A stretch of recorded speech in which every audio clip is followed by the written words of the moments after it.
ሰው ላንተ እንደሆነች ምን አይነት ተንኮለች ላንተ ቀምራ እንደነበረ ታውቃታለህ እኮ አይደል እንዴ? ዛሬ ላይ በዚህ ልክ እንደዚህ መሆን ተገቢ ነው? አንቺ ከቀመርሽው ቀመር እኮ በላይ አይበልጥም። አንቺ አቅደሽ የመጣሽ ወደ አብርሃም ህይወት የገባሽበት ቀመር በጣም ከባድ። ዛሬም ድረስ ብዙ ሰዎች እንዲከተሉሽ ያደረግሽው እነዛ ሰዎች በአንቺ ቀመር ስለተሸወዱ ነው። የተወሰኑም ሰዎች ከተከተሉሽ በዛ ቀመር ስለተሸወዱ ነው። እነዛ ሰዎች በጣም አስበሽ አቅደሽ ቀመር ሰርተሽ ወደ አብርሃም ህይወት የገባሽው አንቺ ነሽ። አንድ ሴጣን የሆነ ሰው አቤላ የሚባለው ሰው አገዘሽ በህይወቱ ስለሚቀና ያኛውን ህይወት ስለሚመኘውና አብርሃም ያለበት ነገር ደስተኛ ስላልሆነ ያ ነገር እንዲፈርስበት ስለሚፈልግ አንቺን አመጣሽ። አንቺን ሐሳብ ተስማማ። አቅዳችሁ ተዘጋጅታችሁ ያደረጋችሁት ነገርማ እንደሆነ ያስታውቃል እኮ። ሩታ ትዳሯ ላይ ሁሉ ነገር ከደረሰ በኋላ ባሏን ተቀምጣ ልጇ ያላባት እንዲያድግ እየተደረገባት ካለው ነገር አንጻር ተነስታ ምንም ነገር ብታደርግ ምንም አይገርመኝም። እኔ የምሬን ነው። እንደ ስህተት ራሱ አልቆጥረውም።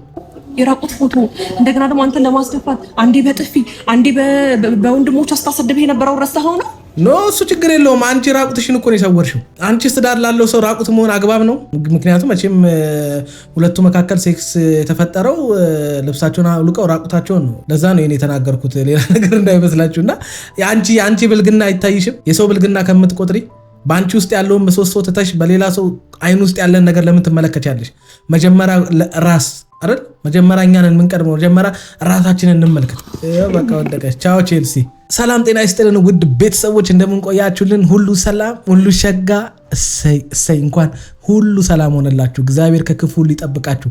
ያሰባችሁትን ሁሉ እግዚአብሔር ይሙላላችሁ። ከሀገር ውጭ ያላችሁ እንዲሁ በሰላምና በጤና እንደሄዳችሁ ልፋታችሁ ፍሬ አፍርቶ እንዲሁ በሰላም በጤና እንደሄዳችሁ ሐሳባችሁ ሁሉ ተሳክቶ ለሀገራችሁ ምድር እግዚአብሔር ያብቃችሁ እያልኩኝ ለዚህ ዩቲዩብ ቻናል አዲስ ሆናችሁ ላይክ፣ ሰብስክራይብ እንዲሁም የደውል ምልክቷን በመጫን ቤተሰብ መሆን ትችላላችሁ። ወዳችኋለሁ። ዛሬ ላይቭ ላይ ነበርኩ። ዛሬ ቲክቶክ ላይቭ ላይ ነበርኩ። አቤት ወዳጅ፣ አቤት መልካምነት፣ አቤት ምርቃት። በቃ ማለት ከእውነት ጎን ከጽድቅ ጎን ከፈጣሪ ሐሳብ ጎን የሚቆም በጣም ብዙ ሰው አይቻለሁ። ያለ እኔ በጣም ከበቂ በላይ ነው። ወዳችኋለሁ። ውድ ቤተሰቦች እንግዲህ ዛሬ ለተወሰነ ደቂቃ በቴክኒክ ብልሽት ምክንያት የተወሰነ ቪዲዮ አይኖርም። እንግዲህ ዋናው ያው ሐሳቡን መስማታችሁ ነው። እስከ ተወሰነ ደቂቃ ታክሳችሁ እንግዲህ ሐሳቡን ብቻ ስሙትና ከተወሰነ ደቂቃ በኋላ በቪዲዮ ይመጣላችኋል። ወዳችኋለሁ። ልንገርሽ ብዬ ነው። የሰባት ወር ልጅ አላቸው። ላስታውስ። አሁን እኮ ሚስቱ ልጅ ነው እንዴ? ማለት ከሚስቱ ጋር የፈለገው ነገር ማድረግ አይችልም። መቼ ነው ሚስቱ የሆነችው? ቆየ እኮ ሁለት ዓመት ሜቢ እንደዛ እና ልጅም አላቸው። ልንገርሽ ብዬ ነው። የሰባት ወር ልጅ ኤርሜላ ፈጣጣ ናት። ፈጣጣ ከፈጣጣም ፈጣጣ ደረቅ ፈጣጣ ናት የምላችሁ ለዚህ ነው። መቼ ነው ሚስቱ የሆነችው? አይ ዶንት ኖ ማለት እስከዛሬ ለምናገረው ነገር ይሄ ንግግሯ መልስ ነው። መቼ ነው ሚስቱ የሆነችው? ማለት ፈጣጣ ናት ያልኩበት ምክንያት ምንድነው? ሚስት እንደነበረው የሰው ባል እንደወሰደች እንኳን ማመን አትፈልግም።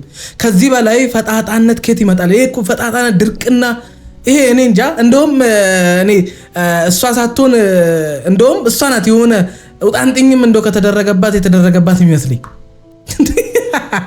የብሬን እኮ ነው እንዴ! ሰው በዚህ ደረጃ እንዴት ፈጣጣ ይሆናል?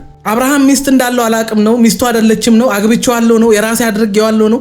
ስለዚህ ዛሬ ላይ ያንቺ የሆነ ሰው ትናንትና ላይ ታሪክ የለውም ነው፣ ሚስት አልነበረውም ነው። ድርቅናሽ እንደዛ ነው። አይዞሽ በርቺ ጎበዝ የሚልሽ ሰው ስለከበበሽና ያንቺን ይሄ የስተት መንገድሽን የሚከተልልሽ የሆነ ጭፍራ የሆኑ ሰዎች በዙሪያሽ ስላሉልሽ ስራዎችሽን ተግባሮችሽን ሁሉ እንደ ትክክል ነው የምትመለከችው። አረ ተይ፣ ይሄንን መልክ እንደዚህ አትቀልጅበት። ይሄ መልክ ቢኖራቸው እኮ ስንት ሰዎች የተባረከ ትዳር ነበራቸው። ይኸውላችሁ መልክ ጭንቅላት ይሆናል። በመልክ ህይወት የተሻለ ህይወት ይገኛል፣ ወይም በመልክ የፈለግነውን ወንድ እናገኛለን ብላችሁ የምታምኑ ሴቶች ካላችሁ ፈጣሪ ይርዳችሁ። እናንተ የፈለጋችሁትን ወንድ ከሆነ ሴት የቀማችሁ ሊመስላችሁ ይችላል። በመልካችሁ በሆነ ነገራችሁ አስደባብሳችሁና አስነካክታችሁ የሆነን ወንድ ወስዳችሁ ምናምን የወሰዳችሁ ምናምን ሊመስላችሁ ይችላል። ኖ ርካሽ ሆናችሁ ነው ያንን ነው እንዲያገኛችሁት። ክብራችሁን ጥላችሁ ነው፣ ሴትነታችሁን አዋርዳችሁን ያገኛችሁት። የእናንተ ያልሆነን ማለት ያ መልክ ቢኖራችሁም ቆንጅዬ ብትሆኑም ግን የሚፈልገን ወንድ የለም። ስለዚህ የሰው ባል እንውሰድ አማለን አታለን ብላችሁ ካልሆነ በስተቀር የምትኮሩበት ስራ አይደለም። ጎበዝ ያኮራ ላስታውስ። አሁን እኮ ሚስቱ ልጅ ነው እንዴ? ሚስት ማነች?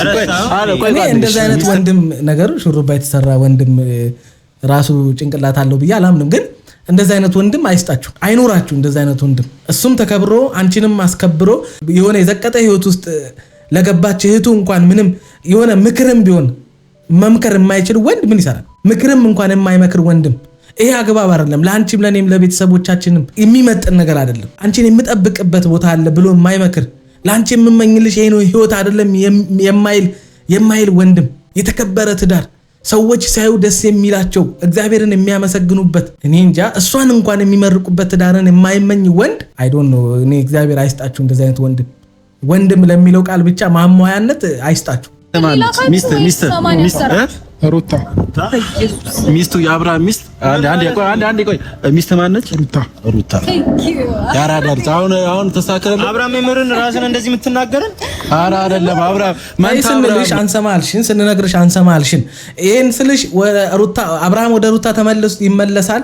የሰው ባልን የወሰድሽው ነገር የማያዛልቅሽን ነገር ነው እያደረግሽ ያለሽው አይደለም። በቃ ደስ የሚል አይደለም። እንከን ያለበት ሁል ጊዜ የሆነ እንደሰረቀ ሰው ፖሊስ ሳይ እንደሚደበቅ ከዛሬ ነገ ተነቃብኝ ለይብነቴ ብሎ እንቅልፍ እንደሚያጣ ሰው ነው የምትሆኚው።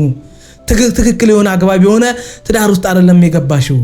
ይሄንን ትዳር ራሱ የሚባርክልሽ ሰው ካለ ያ ሰው ህይወትሽ እንዲሳካ ህይወትሽ የሰመረ እንዲሆን ሰላማዊ ትዳር እንዲኖርሽ የማይፈልግ ሰው ነው። ኖርማል ሰውም ይሁን የእምነት አባትም ይሁን በዚህ በአንቺና በአብርሃም ሪሌሽን የሚስማማ የእምነት አባት እንኳን ካለ በምታምኚው እምነት ይሄ ትክክል አይደለም፣ ካጋንንት ነው። ይሄን የሚቃወምና የሚነግርሽ አንድ ሰው እንዴት ከጎንሽ ይጠፋል? እንዴት የስጋ ወንድምሽ ከሆነ ይሄ ሰው እንዴት እንደዚህ አይነት ህይወት ይመኝልሻል? የተነገረሽን አልሰማ ማለትሽና ጭፍተኝነትሽ ነው እዚህ ጣጣ ውስጥ የከተተሽ። ሴቶች ይሄ ነገር ትምህርት ይሁናችሁ። አንተም በቁም ነገር ምን ሆናል ብለን ከዛ እዚህ ድረስ ተንከራተን መተን አንተ እንደዛ አይነት መልስ ነው የምትሰጠን? ስልክ ማታነሳው ለዚህ ነው? አብርሃም በእግዚአብሔር ምን ሆነሃል? ምን እየከራችሁ? እኔ በጣም የሚገርመኝ ንግግራችሁ ውስጥ ሁሌ እንዲሆነንልህ እንደዚህ አድርገንልህ እንዲሆነን። አሁን ምንድን ነው የተንከራተትከው? ምን የሚያንከራተት ነገር ኖሮ ነው የምትንከራተተው?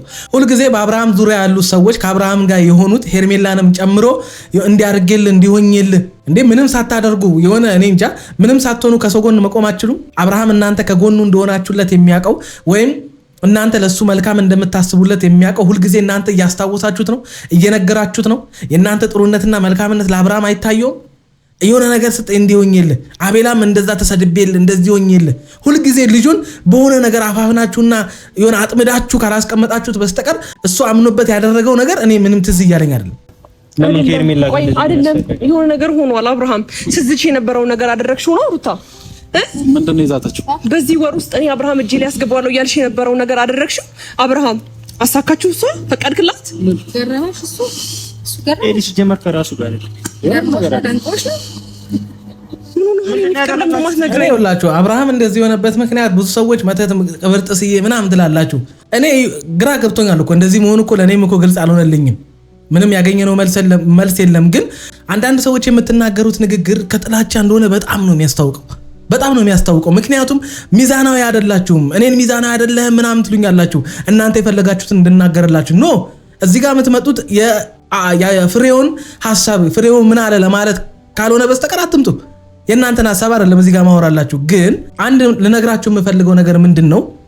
አብርሃም እርጉዝ ሚስቱን በጉጉት ሲናፍቅ የነበረውን ልጁን በሚስቱ ሆድ ውስጥ እያለ ትዳሩን ጥሎ እንዲሄድ ያደረገው ምንድነው ብላችሁ እንዴት አልጠየቃችሁም? እንዴት ሰው በጤናው በዚህ ደረጃ በሚስቱ ላይ ይጨክናል ብላችሁ እንዴት አልጠረጠራችሁም?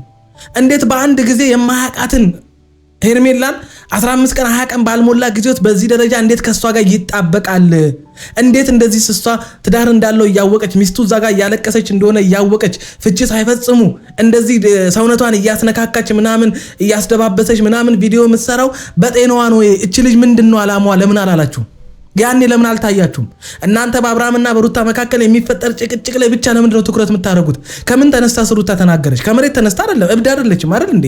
ትዳሯ ላይ የሆነ ባሏ ላይ የሆነ ያለውን ነገር እያየች ባሏ እርጉዝ ሆና አልፈልግሽም እያለ ጥሏት ወጥቶ እየሄደ አይታበት የማታውቀውን ባህሪ እያየች ዛሬ አርግዝ አይደለም ሳታረግዝ በፊት አይታው የማታውቀውን ነገር አብርሃም ላይ እያየች ያኔ ተጋብተና ሳይሉም በፊት በየሄደበት በየቀረበበት ሚዲያ ስለ ሩታ መልካም ነገር ማውራት ከአፉ ጠፍቶ የማያውቅ ሰው ሩታ አብራው በመሆኑ ሩታ አብራው ባትሆን ኖሮ ከፈጣሪ በታይ ዛሬ ይህንን አብርሃም አታዩትም እያለ በአባይ ቲቪ ላይ ቀርቦ ሲመሰክር የነበረ ሰው በአንድ ጊዜ ተነስቶ እርጉዝ ሚስቱን እንደዛ ትዳሩን ጥሎ ያን የማናውቀውን አብርሃም እንዴት ልንመለከት ቻለን? ይሄ እንዴት እናንተ ጋር አይመጣም? ይሄ መተት ነው ምናምን ካላችሁ ዛሬ ላይ አብርሃም እንደዚህ መሆኑ መተት ተደርጎበት እንደዚህ አንገት ወርቅ እዚህ ጋር ምናምን መስቀሉ ነው ምናምን የምትሉ ሰዎች እኔ ጤነኝነታችሁ ያጠራጥረኛል። የመተት ልምድ ስላላችሁ ነው ሁሉንም ነገር መተት ነው የምትሉት እንጂ ያኔ ትዳሩን ሲፈታ ያኔ እንደዛ ሚስት እችን ምስኪን ልጅ ሜዳ ላይ ጥሎ ሲሄድ እንደዛ ስታለቅስ ሰው ከጎኗ አንድም ሰው የሚቆም አታ እናትና አባቴን አንገት አስደፋው ብላ ወደ እናትና አባቷ መመለስ እስክታፍር ድረስ እንደዛ ስትሸማቀቅ የት ነበራችሁ? ያ ሁሉ ጊዜ የት ነበራችሁ? ዛሬ እንዴት ታያችሁ ነው? 4 ዓመት ሩታ ስትሉ የነበራችሁ ሰዎች በ6 ወር ሄርሜላ አይከብድም ለእናንተ ራሱ? በዚህ ደረጃ ምን ሆኜ ነው ብላችሁ ራሳችሁን ነው መጠየቅ ያለባችሁ። ስለዚህ ይሄ መተት ምናምን የምትሉትን ነገር ተውት። በቃ አቤላ ብሩክ ምናምን ጠፍተዋል። የት አሉ እነሱ? ምን ነው ዝም አሉ? ምን ነው ነገሮች ሲቋጭ ሄርሜላ ረገዝኩኝ ምናምን ካለሽ በኋላ ጉዳያችንን ጨርሰናል ከዚህ በኋላ አብርሃምና የሩታ ጉዳይ አበቃለት ብለው ነው የጠፉት። የነሱ ትዳር የተመሰረተው እግዚአብሔር በሰጣቸው ኪዳን ላይ ስለሆነ እንጂ ዛሬም ድረስ ተስፋ ማንቆርጠው ሰው የመሰረተውና ሰው የሰጣቸው ነገር ቢሆንማ ያኔም አይቀጥሉም ብለን እንረሳቸው ነበር። የትዳር ባለቤት የሆነ ፈጣሪ አምላክ ስላለ ነው፣ ባለቤቱ እግዚአብሔር ስለሆነ ነው ተስፋ ማንቆርጠው በትዳር። ስለዚህ ዝም ብላችሁ አትቀባጥሩ። ከቀባጠራችሁም እያስተዋላችሁ ተናገሩ። እሺ ምን ሆነብኝ ነው? በእግዚአብሔር ስልክ ሊሳት አነሳልኝ። አንተ እኮ ስልክ ሳታነሳልኝ ቆይታ አታውቅም ማለት እንዴ? ምን አንድ አብርሃም ይወለ ሰዓት እየሄደብን ነው። አብርሃም በጣም ብልጥ እንደሆነ አውቃለሁ። በጣም ብልጥ እናንተ እንደምታስቡት አይደለም። አብርሃም በጣም ይወላችሁ እኔ እንጃ ሰው መሸወድ ይችልበታል። አሁን እንደዚህ የሆነው ምን ያለው ከዚህ በፊት ከሩታ ጋር ተመለስ ሲባል ምን ሲል ምን ነበር ያለው? ሁሉን ትተሽ በቃ እርሺውና ምናምን ነገር እንመለስ ምናምን ነው። አሁን አብርሃም እዚህ ጋር ማናገር ያልፈለገው ብዙ ነገሮች አሉ። እዚህ ጋር አውቆ ምንም በቃ ዝም ማለትን የመረጠው ምን ይናገር እስኪ? በምን አንደበቱ ምን ይናገር? ምን የሚያኮራ ነገር ሰርቶ ምን ይናገር አብርሃም? እስኪ ንገሩኝ። እንደው ምንም አልተደረገበትም እንበል፣ አቤላ ምናምን እና ሄርሜ ምንም አላደረጉበትም እንበል። የእሱስ ያደረገው ነገር ትክክል ነው? አንገቱን ደፍቶ ቀና ብሎ በኮንፊደንስ እንዲያወራ ሊያደርገው የሚችል ነገር የሰራ ሰው ቢሆን እኮ ነው ቆፍጠን ብሎ ያደረኩት ነገር ብሎ የሚያብራር ነው። የአባቱንም የኛንም የብዙ ሰዎችን ምክር አልሰማ ብሎ ነው እዚህ ሁሉ ጣጣ ውስጥ የገባው። ዛሬ ላይ በእኛ ፊት ለፊት ላይ እንደዚህ ከመሆን ውጪ ሌላ አማራጭ የለውም። እኔ ስለ ድግምት አላቅም። ድግምት ምን እንደሚያደርግ መተት ምን እንደሚያደርግ ምን አላቅም። የምታውቁ ሰዎች ካላችሁ እናንተ ኤክስፒሪየንሱ ሊኖራችሁ ይችላል። ለዛም ይመስለኛል መስቀሉን ተመልከት ይሉኛል። እኔ መስቀሉን እንዴ ምን ላድርግ? መስቀሉን ስመለከት የሚመለከተው ክርስቶስን ነው። እንግዲህ ክርስቶስን ስመለከት ደግሞ ክርስቶስ ጋር ያ ነገር የለም። ክርስቶስ መሐሪ፣ አዳኝ፣ ፈዋሽ የሆነ አምላክ ነው። ከዛ ውጪ የሚታየኝ ነገር የለም። እንግዲህ እናንተ ሶስተኛ አይን ካላችሁ መተትን የምትለዩበት ለሱ ለእናንተ ትቸዋለሁኝና፣ ግን ዋናው ነገር ምንድነው? አብርሃም ዝም ቢል ራሱ ያዋጣዋል። ምንም ባይናገር ራሱ ያዋጣዋል። ምን ይናገር? ምን አፋለውና ይናገር? ተጸጽቶ ከሆነ ትክክል እንዳልሰራ ገብቶት ከሆነ እንግዲህ ተደርጎበትም ያለ ነገር ከነበረ ወይም በጤናው ካልነበረ ያንን ነገር ሲያደርግ የነበረው ያ ነገርም እንግዲህ ከላዩ ላይ እንዳሉት ተገፎ ወጥቶለትም ከሆነ እሰየው። እንግዲህ ምን ፈልገው እሱን ነው ምን ፈልገው ወደ ትዳሩ እንዲመለስ ልጁን በአባትና እናት ፍቅር ተንከባክቦ እንዲያሳድግ እሱም አግብቶ አባት የሚሆን ልጅ ባል የሚሆን ልጅ እንዲያሳድግ ስለምንፈልግ ብቻ ከሚስቱ ጋር ሰላም ይሁንልን። በቃ ሌላ ምንም አዲስ ነገር የለውም። ሪፖርተሩን አልዘረጋሁትም፣ ግን ካንተ ጋር ያለ ነገር እንደጨረሰች ነው እኮ የማውቀው አይደል እንዴ? አንቺ ሄርሜላ የሚለው ነው እየሞከርክ ነው ያለው። ኤፍሬም እና ሩታ ሄርሜላ ስትመጣ እንደማትፈልግ። እሺ ለምን ታዲያ አትፈልገኝም አንተ? ምን ብለውኝ ነበር? ይሄ ነው አንፈልግም። እሺ ለምን ታዲያ አትፈልገኝም አንተ? ገወቱም ግን ካንተ ጋር ያለ ነገር እንደጨረሰች ነው እኮ የማውቀው አይደል እንዴ? አንቺ ሄርሜላ የሚለው ነው እየሞከርክ ነው ያለው። ኤፍሬም እና ሩታ ሄርሜላ ስትመጣ እንደማትፈልግ። እሺ ለምን ታዲያ አትፈልገኝም አንተ? እኔ እኮ ግራ እየገባኝ ያለው እሺ ኤፍሬም እና ሩታ ሄርሜላ እንደማትፈልጋት ንገራት ብለውኝ ነው። አይ ዶንት ኖ ማለት ምንድነው መናገር የፈለከው ማለት የፈለከው ምንድነው? አንተ ፈልጋ አይደለም እያልክ ያለው ወይስ አብርሃም ድራማ እየሰራህብን ነው? እዚህ ጋር አሁንም በተዘዋዋሪ እነሱን ማስጠቆር ላይ ነው ያለው። አሁንም አንተ ሁል ጊዜ አንተ ምንም እንዳላደረክ ጥፋተኛ እንዳልሆንክ ምንም ችግር እንዳልፈጠርክ ምንም ያረከው ነገር እንደሌለ ሰዎች እንዲያምኑ ነው የምትፈልገው። አሁንም እኛ የምንፈልገው እኮ አንተ ከሚስት ጋር ሰላም እንድትሆንልን እኮ ነው። ልጅህን እንድታሳድግ እኮ ነው። በቃ ወደ ትዳር እንድትመለስ እኮ ነው። አንተ ለኛ ምንም ማስረዳት አይጠበቅብህም። ለሚስት ካስረዳ ከሚስት ጋር ከተማመንክ ወደ ሚስት ከተመለስክ ሰላም ነው። በቃ የምንፈልገው እሱን ነው። ከዛ ውጪ ስለኛ አትጨነቅ። እኛ የምንፈልገው ያንተን ሰላም ነው። በቃ ያንተን ጤንነት። በቃ ከዚህ ውጪ ምንም የምንፈልገው ነገር የለም። ኤፍሬምና ሩታ በልብለውኝ ነው የሆነ ነገር አስባችሁ ካልሆነ በስተቀር እኔ እንጃ ይሄንን ቃል የሚጠቀምበት ምንም አይነት ምክንያት የለም። ከዛ ሲቀጥል ግን ስልክ ደግሞ አንሳለሁ ትላለህ። ከኔ ጋር የጀመርከው ነገር እንደዚህ አይነት ነገር ነው። አብርሃም ያለውበት ሁኔታ አታውቅም። ምን አልከው? ያለውበት ሁኔታ አታውቅም። እያስጨነቀችው ነው ግን ፈጣሪ ንገረኛ። ያለውበት ሁኔታ አታውቅም። እያስጨነቀችው ንገረኛ። ከምታቅፈኝ አንድ ነገር ንገረኝ። እየተሰናበተሽ እኮ ነው ለመጨረሻ ጊዜ አልገባሽ። ምንድን ነው እየተከናወነ ያለው? ቆይ ማለት እኔ ምንም ሊገባኝ አልቻለም። ጎበዝ ምንድን እየተከናወነ እንደሆነ እኔ ምንም እየገባኝ አይደለም። ምንም ዝብርቅርቅ የሆነ ነገር ነው። ዛሬም ምንም መልስ የሌለው ነገር ነው እያሳያችሁን ያላችሁት። ይሄ ልጅ ምን ሆኖ እንደሆነ ምን ከላዩ ላይ እንደተነሳለትም ግልጽ አድርጋችሁ ንገሩን። ለምን እንደዚህ ግራ እንደተጋባ ለምን እንደዚህ ፈዛዛ እየሆነ እንዳለም ሆኖ የነበረው ነገር ካለ ንገሩን። የምታውቁት ነገር እንዳለ አይኑ ኤፍሬም የደበቀው ነገር እንዳለ አይኑ ወይ ንገሩን፣ ወይ አትምጡ። በቃ ወይ ምንም አትስሩ። ለኛንም ግራ አታጋቡና ለኛም እዘኑልን እንጂ እናንተን ጠብቀን የምንከታተላችሁ እኮ እናንተም ተወዛግባችሁ እኛንም እንድታወዛግቡን አይደለም። ግልጽ የሆነ ነገር እንድታሳዩን ነው የምንፈልገው። ምን ሆኖ ነው እንደዚህ እየሆነ ያለው? ለምንድን ነው እንደዚህ ግራ የተጋባው ልጁ? ለምን ግልጽ አድርጋችሁ አትነግሩን? አንዴ ጎትቶ ያቅፋታል፣ አንዴ አልፈልጋትም ይላል። አብርሃም የሆነ ነገር ከላዩ ላይ ተነስቷል ምናምን ስትሉ ነበር አይደለ? አንስታችሁ ታዲያ ምን አለበሳችሁት? ልጅ እንዴ ምትወደኝ እንደምትፈቅረኝ በየሰዓቱ ደውለህ የምትነግረኝ የት ሄዳል? ከቀልቡ ሲሆን ከራሴ ጋር አልነበርኩኝም። አሁን ግን ከራሴ ጋር ሆኛለሁና ከራሴ ጋር ደግሞ ሲሆን አንቺ እንደ እህቴ ነው የማይሽ፣ ሩታ ደግሞ እንደ ሚስቴ ነው የማይሽ። ሩታና እኔ ከዚህ በኋላ አብረን ነው የምንሆነው። በምንም አይነት ሁኔታ በምንም አይነት መንገድ ወደ ህይወቴ አንቺ እንድትመጭብኝ አልፈልግም። እኔም የራሴን ህይወት ነው መኖር የምፈልገው። ሩታም ኤፍሬምም ወንድሜ ነው እና እስከዛሬ ብዙ ጥፋት አጥፍቼባቸው ነበረ። ከዛ ለጥፋት ነገር ደግሞ ይቅርታ ጠይቄያቸዋለሁ ስለ ሁሉም ነገር።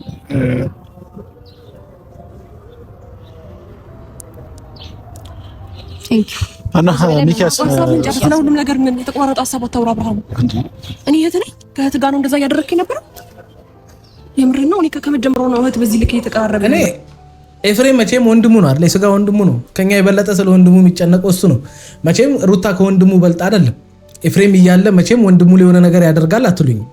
ሀብት ፈልጎ አይደለም። የሆነ ያጣላቸው ያጋጫቸው ውርስ የለም መሀላቸው።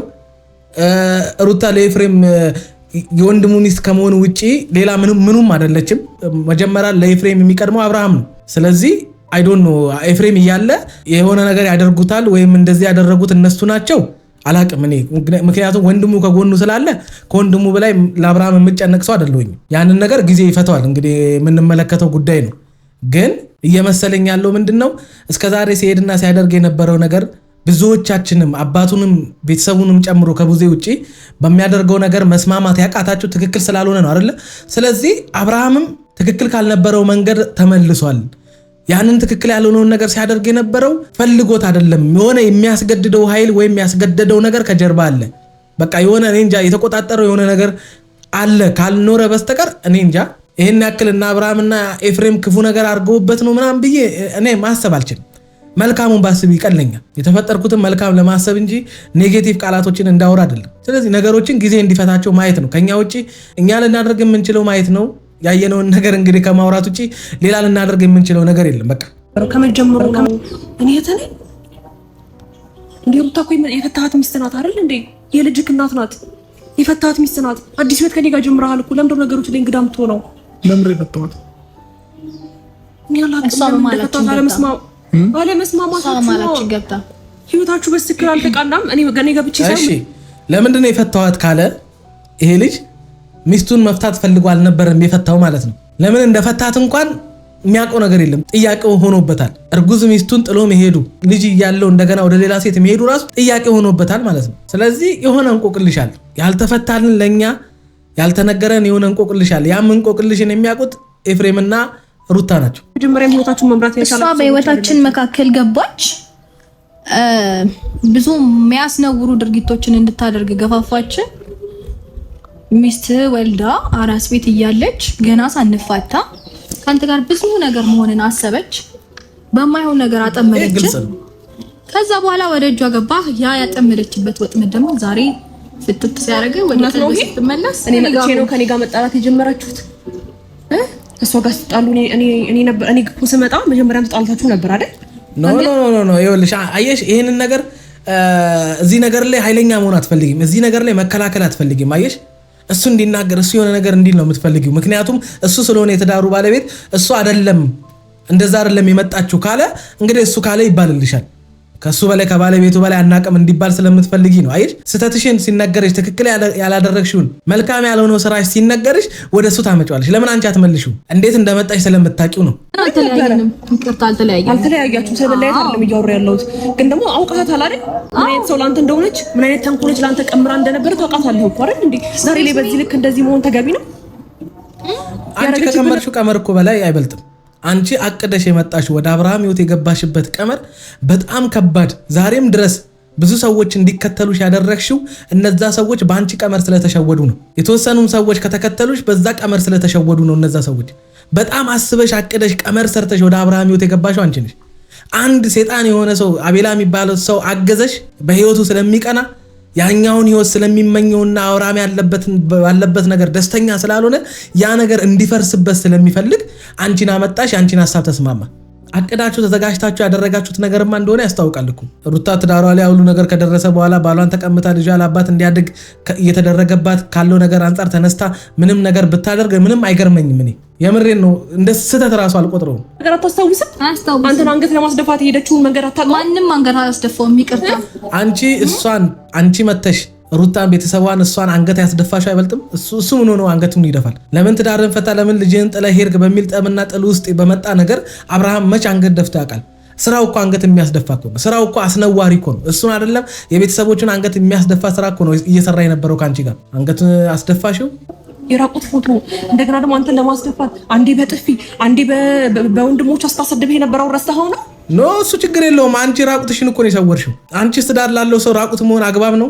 ምክንያቱም መቼም ሁለቱ መካከል ሴክስ የተፈጠረው ልብሳቸውን አውልቀው ራቁታቸውን ነው። ለዛ ነው እኔ የተናገርኩት፣ ሌላ ነገር እንዳይመስላችሁና የአንቺ ብልግና አይታይሽም? የሰው ብልግና ከምትቆጥሪ በአንቺ ውስጥ ያለውን ምሰሶ ትተሽ በሌላ ሰው አይን ውስጥ ያለን ነገር ለምን ትመለከቻለሽ? መጀመሪያ ራስ አይደል? መጀመሪያ እኛን የምንቀድመው መጀመሪያ ራሳችንን እንመልከት። እሺ እየሰማሁህ ነው። ማለት ከዚህ በፊት እኔና አንቺ በቃ ከዚህ በኋላ መሆን የምንችለው እህትና ወንድም ነው። ሲጀምር እህትና ወንድም መሆን አያስፈልግም። ያ በቃ ሁሉ ነገር ከእህት ጋር ነበር ያ ሁሉ ጊዜ እያሳለፍክ የነበረው። ዛሬ እንደዚህ ልትክደኝ ነው ያ ሁሉ ነገር እያሳለፍን የነበረው። ምን ያደርግ ልጁ ሲነቃ ከነበረበት ነገር ህልም የሚሆን ቅዠት አሁን ላይ እንደ እህት በኖርማል ስለሆነ በትክክለኛ አይምሮ እየተመለከተች ስለሆነ እንደ እህቱ አሁን ባለው አብርሃም አሁን ባለው ስሜት እንደ እህቱ እየተመለከተች ይሆናል። በቃ ያኔ እንግዲህ አንቺ ራሱ የቀረብሽው ወደሱ የቀረብሽበት አቀራረብ እንደ እህት ስላልሆነ እህት እንደዛን ወደ ወንድ ስለማትቀርብ እህት መሆን የምትፈልግ ሴት እንደዛ ገላዋን እያስነካካች ወደ አንድ ወንድ አትቀርብም ማለት መቼም። አሁን ግን ነገሮች ሲገለጡና ከነበረበት ቅዠት ሲነቃ እንደ እህት ካልሆነ እንዴት ይመልከትሽ?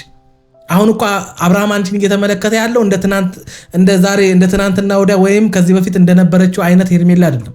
አሁን እየተመለከተ ያለው አብርሃም አንቺን እንደ እህት ነው። እንግዲህ ምንም ልንረዳሽ አንችልም። ያሳዝናል በጣም። ዛሬ እንደዚህ ልትርቀኝ ነው? ያ ሁሉ ቃላቶች ከየት ሄዱ አብርሃም?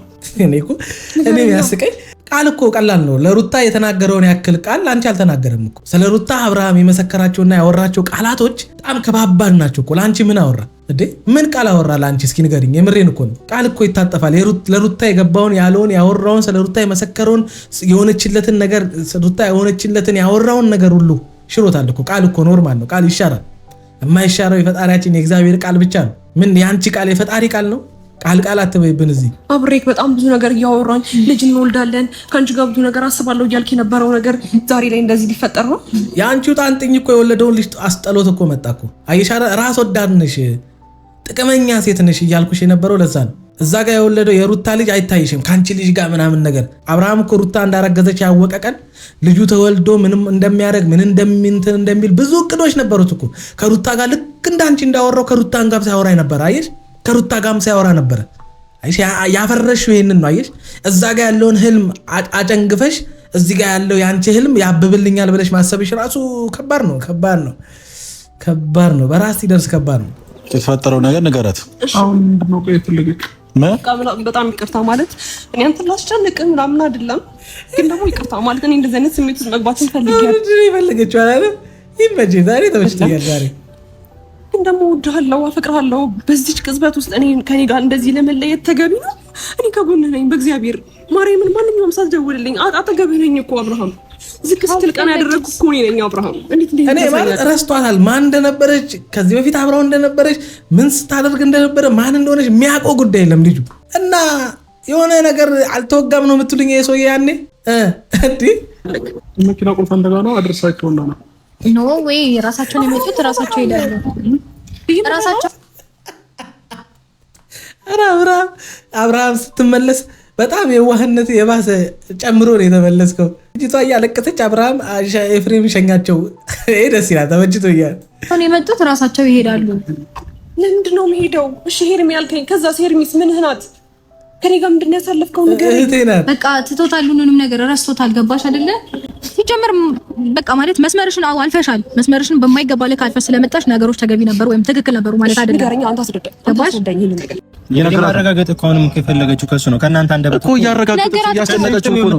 ከዚህ በፊት እናንተ አልነበራችሁት ትመልሱለት የነበራችሁት? ከዚህ በፊት እኮ እናንተ ነበራችሁ የአብርሃም አፍ ብዙ ሰዎች ነበራችሁ ከአብርሃም አንደበት የነበራችሁት። የዛኔ እሱ ለምን አልመለሰም? ለምን እናንተ አልተናገራችሁም? የዛኔ ለምን እሱ አልመለሰላችሁም? ለምን እናንተ ተናገራችሁ? የዛኔ ዛሬ ምን ታያችሁ? ከዚህ በፊት እናንተ አልነበራችሁ የአብርሃም አንደበት አፋፋን ስትላት የነበራችሁት? አፋፋን ስትሏት የነበራችሁት እናንተ አይደላችሁ? እኛ ብዙ ጊዜ ስንሞግት አልነበር? ትዳርህን አንተ ምራ፣ ህይወትህን አንተ ምራ፣ አንተ ተናገር፣ አንተ ነገሮችን አስተካክል፣ ሰው አይደለም ያንተን ህይወት የሚመራል ብለን ስንናገር አልነበር? አያችሁ በእናንተ ሲደርስ እኔ ከሩታ ጋር ነው የሚሆነው እና ከዚህ በኋላ በምንም አይነት መንገድ እኛ ጋር እንዳትመጭብን እንዳትደሽብን ምንም ደግሞ አልፈልግሽም። እንደሞ ከሩታ ጋር ነው ከዚህ በኋላ እኔ ፌንቱን አፈቀኝ። ፌንት ስትበላ ነበር እዛ ተንብሌኑ ላይ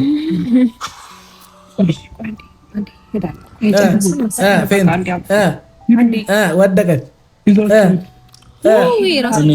ራሳቸው ነው የሚሄዱት።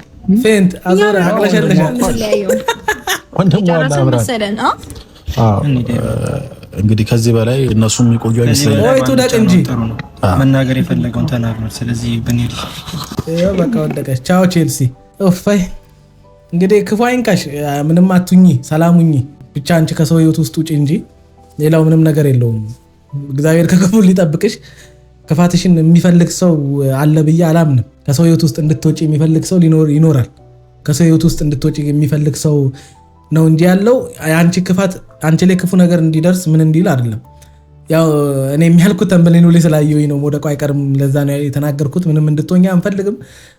ፈጣሪ እግዚአብሔር ልቦና ይስጣችሁ። የሰው ትዳር የምትመኙ የሰው ትዳርን ካልበጠበጥኩ የምትሉ የሰውን ባል የምትመኙ ሰዎች አገሩ ሙሉ ወንድ ነው። ሲጀምር ጤናን የሰጠን እግዚአብሔር የዛሬን ብርሃን እንድናይ የፈቀደልን እግዚአብሔር እያለ ይህንን አየር በነፃ እንድንተነፍስ የፈቀደልን ፈጣሪ እግዚአብሔር እያለ እንዴት ባል አይሰጠኝም ብላችሁ ራሱ ታስባላችሁ? የሰው ባል የምትመኙ ሰዎች ጥላችሁ ከሰው ጋር አይደለም ወይም ከሚስትየው ጋር አይደለም፣ ጥላችሁ ከእግዚአብሔርም ጋር ጭምር ነው። ብቻ አብርሃም ተረጋግቶ ምን ብሎ ነገሮችን መጥቶ ቢያወራ ደስ ይለኛል። ወደ ራሱ በደንብ ተመልሶ ተረጋግቶ ነገሮችን መናገርና ማውራት ያለበትን ነገር እንዲያወራ እንፈልጋለን። ከዛ ውጭ ሁላችሁም እግዚአብሔር ይጠብቃችሁ ብቻ።